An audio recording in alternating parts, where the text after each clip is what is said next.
கிறிஸ்துவுக்குள் பிரியமானவர்களே, இயேசுவின் நாமத்தில் நான் உங்களை வாழ்த்துகிறேன்.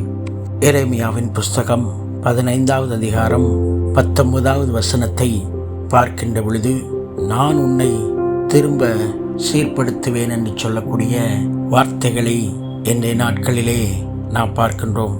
அவருடைய முகத்துக்கு முன்பதாக நாம் தாழ்மைப்பட்டு அவருக்கு முன்பதாய் நம்மை நாம் தாழ்த்துகின்ற பொழுது, தேவனாகிய கர்த்தர் நம்மை சீர்படுத்துகின்றவராக இருக்கின்றார்.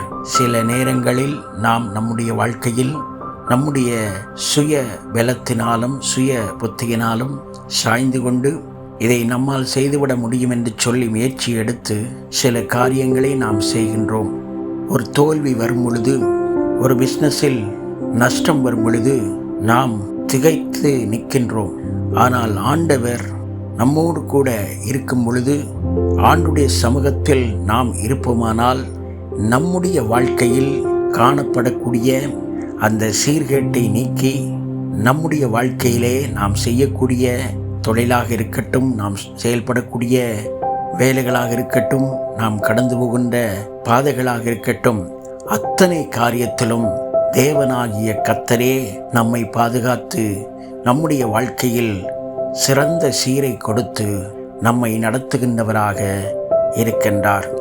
அது மாத்திரமல்ல, நம்மை எல்லா நிலைகளிலும் சீர்படுத்தி சிறப்படுத்தி ஆண்டவருக்கு முன்பதாக பக்குவப்படுத்தி, ஆண்டவர் தமக்கு பிரியமான பிள்ளைகளாய் செயல்படும்படி, தமக்கு சித்தமானவைகளை செய்யும்படி கர்த்தராகிய ஆண்டவர் நமக்கு கிருபையும் இரக்கமும் கொடுத்து அவர் தாங்கிக் கொள்ளுகின்றவராக இருக்கின்றார். யோனாவுடைய வாழ்க்கையில் சில சீர்கேடுகள் காணப்பட்ட பொழுது, தேவனாகிய கர்த்தர் அந்த மனிதனை மீண்டும் சீர்படுத்தி மீண்டும் தன்னுடைய ஊழியத்துக்காக அந்த மனிதனை ஆண்டவர் பயன்படுத்தினார். அந்த மனிதனை மீண்டும் ஆண்டவர் பயன்படுத்தினார்.